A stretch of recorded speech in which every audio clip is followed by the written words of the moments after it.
I'm Blake. So I saw this Marcus mini and I had to get it.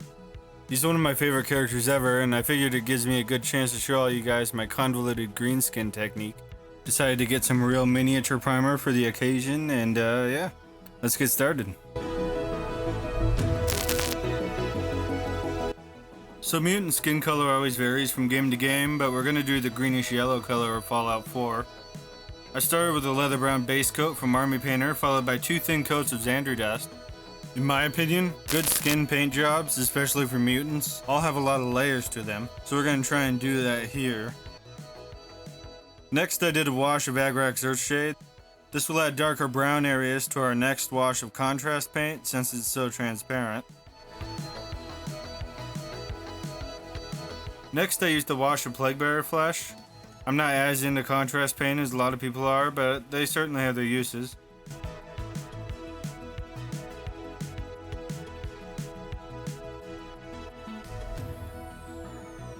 Finally I took this dark sand color and got all the paint off that I possibly could with a paper towel.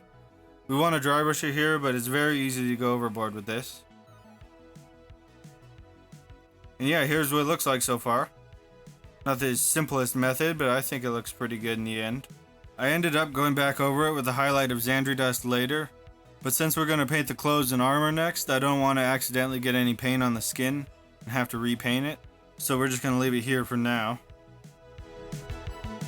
What do you want, human?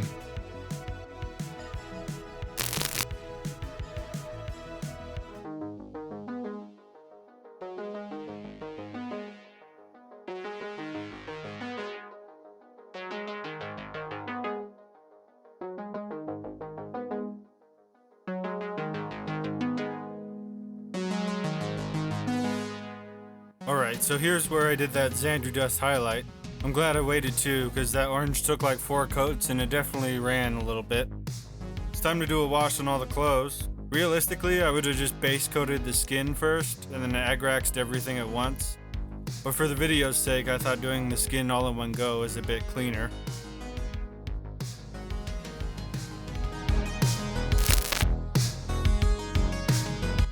Alright, so here's the fun step. We're just picking out all the little details and highlighting everything.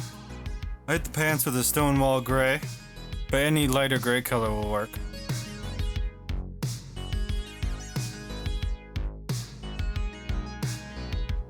Next I wanted to try this Tamiya Weathering Master stuff that I used on my Shadow Fox.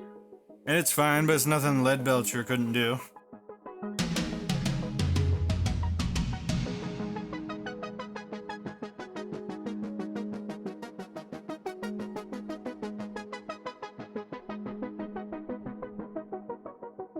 I noticed this white shoulder pad had a little bit of a greenish hint to it in some pictures, so I did a really thin down wash of Plaguebearer Flesh with that. And then I went back and highlighted all the little metal pieces with more Leadbelcher. And finally we have the dry pigments. I'm not the best with this stuff, so I ended up having to do a lot of work off camera where I could see better.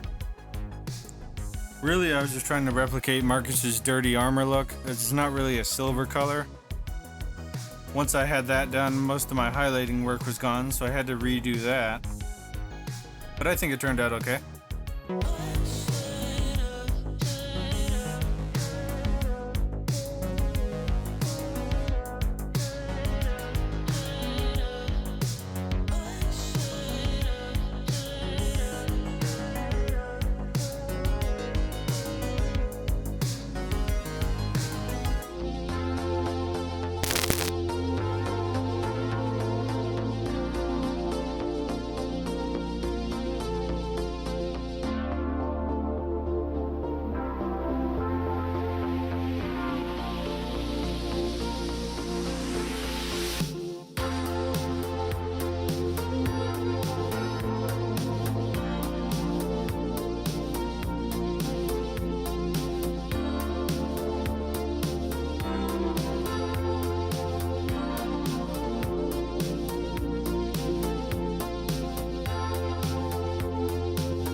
Hey, before you go, I have one more little clip I recorded.